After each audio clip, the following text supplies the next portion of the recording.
Bismillahirrahmanirrahim. Assalamualaikum warahmatullahi wabarakatuh. Buat Dr. Rohaida binti Kamaldin, serta rakan-rakan sekalian. Hari ini saya akan membentangkan tugasan BBM 3414, Kemahiran Psikolinguistik Kanak-kanak. Sebelum memulakan pembentangan, izinkan saya memperkenalkan diri. Nama saya Nur Madiha Asma binti Sabri dan nombor matrik saya 203927. Baiklah. Apa itu psikolinguistik? Definisi psikolinguistik. Menurut Kamus Dewan edisi keempat, psikolinguistik ialah satu bidang ilmu yang berkaitan dengan hubungan antara bahasa dengan perilaku dan akal budi manusia. Namun, dari aspek etimologi, perkataan psikolinguistik terhasil daripada gabungan dua disiplin ilmu iaitu bidang psikolinguistik dan juga bidang psikolinguistik. Bidang linguistik dan juga bidang linguistik. Maafkan saya. Psikologi berasal daripada bahasa Yunani kuno iaitu dari perkataan psyche yang bermaksud jiwa, manakala logos pula membawa makna ilmu. Hasil gabungan secara harfiah tersebut, perkataan psikologi membawa makna bidang kajian yang mengkaji ilmu jiwa. Namun, menurut Kamus Dewan edisi keempat, perkataan linguistik merujuk kepada suatu bidang kajian saintifik tentang bahasa. Menurut Verhaer, perkataan linguistik berasal daripada perkataan Latin iaitu lingua yang membawa maksud bahasa. Perkataan linguistik dalam bahasa Inggeris ialah linguistik. Manakala akhiran bagi perkataan linguistik is pada perkataan linguistik merujuk kepada suatu bidang ilmu. Contohnya, akhiran is terdapat pada perkataan economics, fizik dan lain-lain. Oleh itu, perkataan is merujuk kepada suatu bidang ilmu.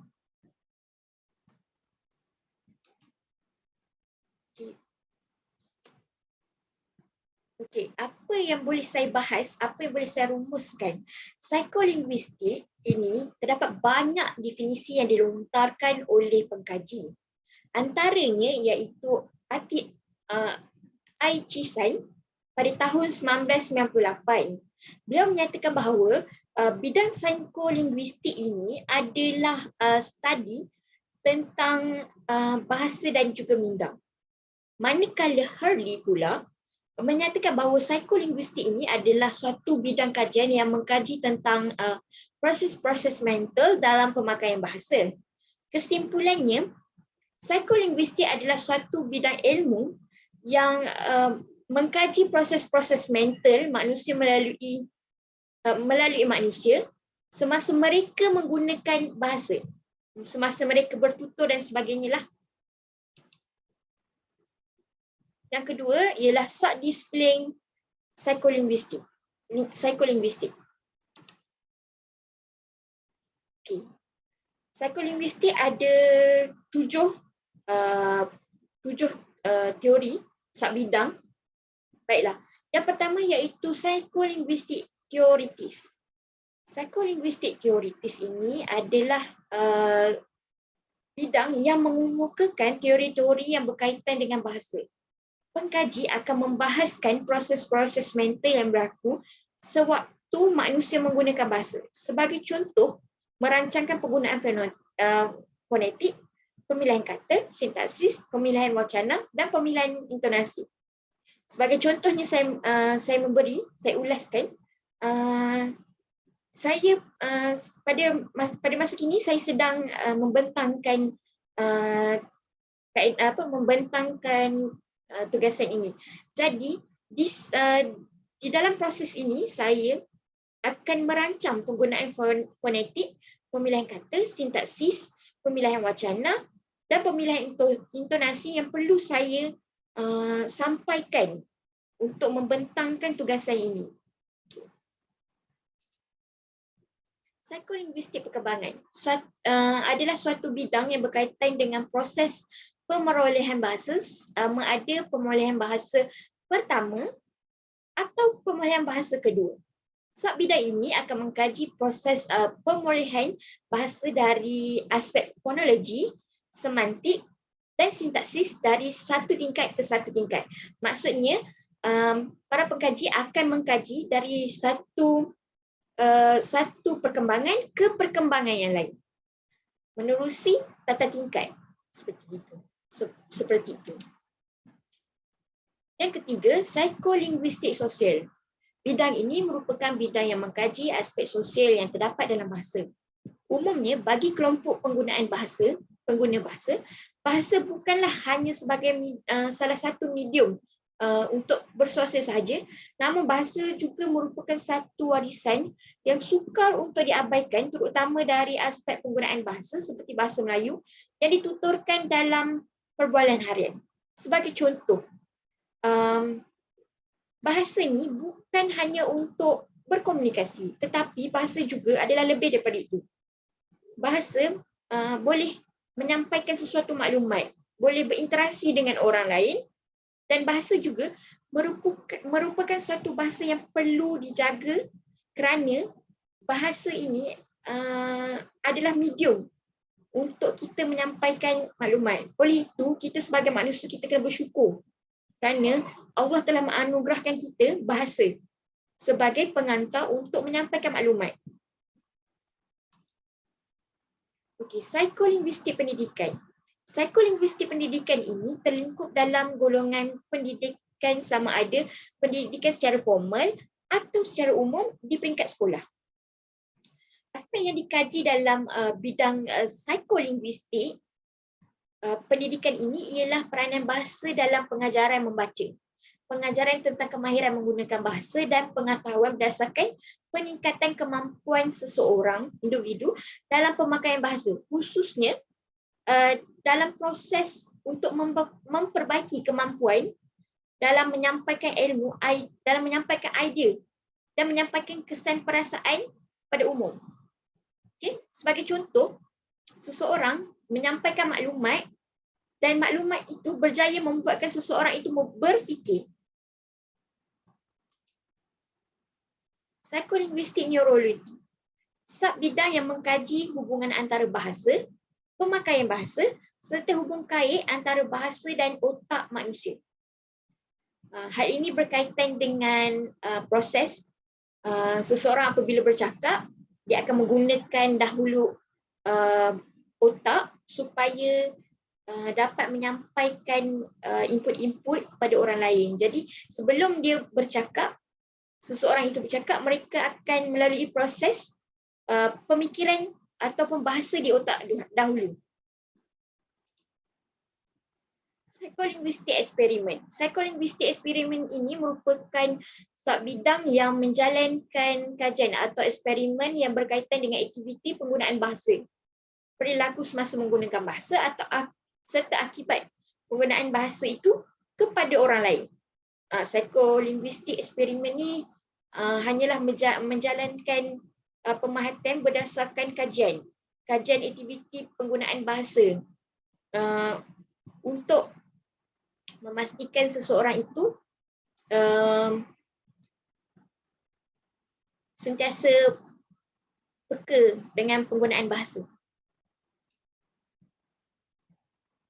Okey, psikolinguistik terapan. Psikolinguistik terapan ini merupakan satu subdisiplin yang menerapkan kesemua 6 subbidang psikolinguistik ke dalam bidang tertentu yang memerlukan proses penerapan. Okey, antara subbidang yang memerlukan proses penerapan ialah bidang psikolinguistik, linguistik, bidang psikologi, linguistik, pembelajaran bahasa, pertuturan dan pemahaman, pengajaran membaca neurologi, psikiatri, komunikasi dan sastra.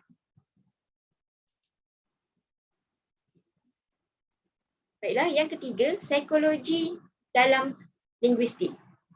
Untuk pengetahuan semua, terdapat banyak tokoh linguistik yang menumpukan perhatian serta menjalankan kajian linguistik terhadap atau dalam bidang psikologi.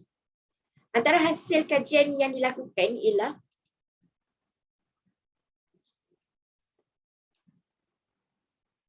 menurut Ferdinand de Saussure pada tahun 1858 hingga 1913, beliau telah menerangkan apa itu linguistik dan bagaimana bahasa itu berada di otak, berada di fikiran, bagaimana linguistik itu, apa itu linguistik dan bagaimana bahasa itu berada di otak. Okay. Beliau juga turut memperkenalkan istilah bahasa iaitu language, bahasa yang umumnya yang bersifat abstrak, language, bahasa bahasa tertentu yang bersifat abstrak, dan parole, bahasa sebagai tuturan yang bersifat konkret. Oleh itu, beliau telah menemui bahawa objek kajian linguistik adalah language, manakala objek kajian psikologi ialah parole. Justru itu beliau ingin menjalankan kajian bahasa. Justru itu beliau mengingati para pekaji jika ingin menjalankan kajian, maka bidang linguistik dan psikologi harus diguna bersama kerana pada dasarnya bahasa itu adalah bersifat psikologi. Okay, linguistik dalam psikologi. Terdapat banyak tokoh psikologi yang turut mengambil perhatian dan menjalankan kajian terutama dalam bidang linguistik.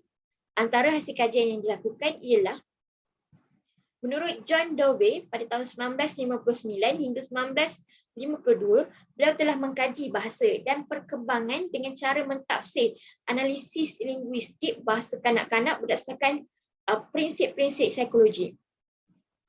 Beliau juga turut menyarankan agar melakukan penggolongan psikologi terhadap kata-kata yang diujarkan oleh kanak-kanak berdasarkan makna yang difahami oleh kanak-kanak tersebut. Kata-kata tersebut juga bukan sahaja difahami oleh kanak-kanak, namun perlu turut difahami oleh orang dewasa berasaskan bentuk-bentuk tata bahasa yang digunakan oleh orang dewasa. Sebagai contoh, saya beri contoh perkataan surat dan warkah. Sedia maklum, surat dan warkah adalah sama. Namun, berbeza dari aspek bahasanya. Tapi menurut pemahaman adalah sama, maksud yang sama. Jadi, kanak-kanak ni mereka mempunyai keterbatasan perkataan, ayat yang berada di psikologi mereka, yang berada di minda mereka. Jadi, mereka tidak boleh membezakan perkataan warkah dan juga surat. Bagi mereka, warkah adalah yang lain dan surat adalah yang lain. Padahal, maknanya adalah sama. Jadi, di sini beliau telah menyarankan bahawa melakukan penggolongan psikologi terhadap kata-kata. Maksudnya, beliau menyarankan agar jika kita ingin mengajar kanak-kanak, kita harus menggunakan perkataan yang hanya kanak-kanak sahaja boleh fahami. Sebagai orang dewasa, kita mempunyai penguasaan kosakata yang luas. Jadi kita faham makna-makna tersebut. Tetapi kanak-kanak lain, mereka terbatas dari segi perkataan.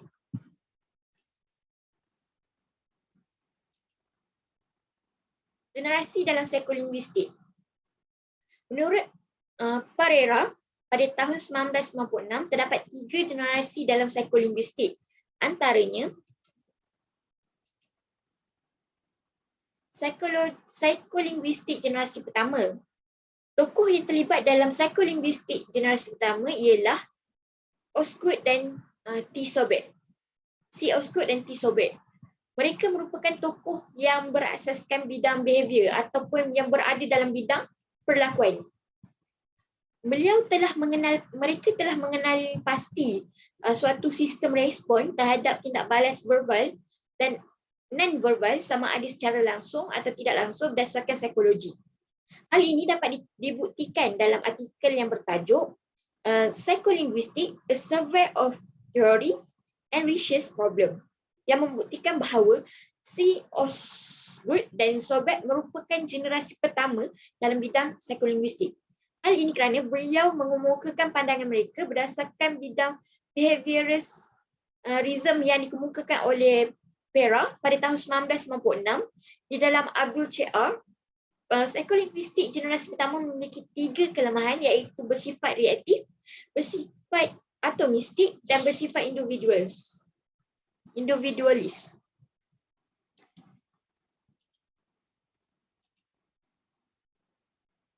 psikolinguistik generasi kedua.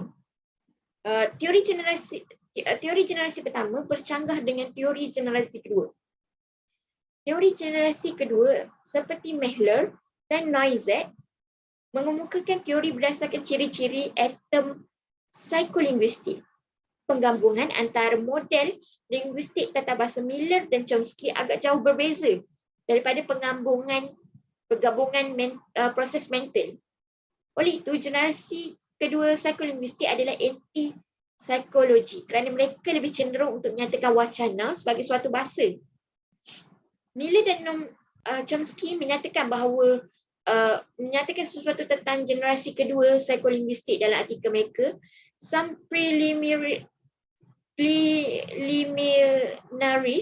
of psycholinguistics, iaitu di dalam komunikasi secara lisan, tidak semua ciri fizikal adalah jelas dan tidak semua ciri jelas dalam pertuturan mempunyai ciri-ciri fizikal.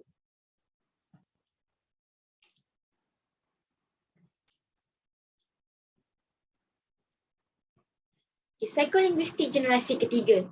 Generasi kedua telah mengakui bahawa bahasa telah melebihi batas ayat menerusi analisis mereka. Namun sebaliknya mereka silap. Analisis mereka hanya sampai di peringkat ayat dan bukannya di peringkat wacana yang paling atas. Disebabkan generasi kedua kurang melakukan analisis, ahli psikolinguistik generasi ketiga telah mengemaskini data analisis yang dijalankan oleh ahli psikolinguistik generasi kedua. Okey, tokoh yang mengemaskini data analisis tersebut ialah G. Walsh. Dalam bukunya yang bertajuk Two Problems in New Psycholinguistics telah memberikan ciri-ciri baru di mana bidang sains meletakkan istilah ini sebagai psikolinguistik baru. Justru itu, psikolinguistik generasi yang ketiga ini adalah berdasarkan pada psikologi dan bukannya kepada psikologi perlakuan. Maksudnya, psikolinguistik ini adalah berdasarkan psikologi tetapi bukannya berdasarkan perlakuan. Itu yang ingin disampaikan oleh G. Walsh. Dan kesimpulannya bahawa perbezaan pendapat telah mewujudkan generasi-generasi baru dan telah menunjukkan bahawa ilmu psikolinguistik ini terus berkembang hingga ke hari ini. Okey. Baiklah, ini merupakan antara rujukan yang saya guna dalam tugasan ini. Dan itu sahaja daripada saya. Sekian, terima kasih.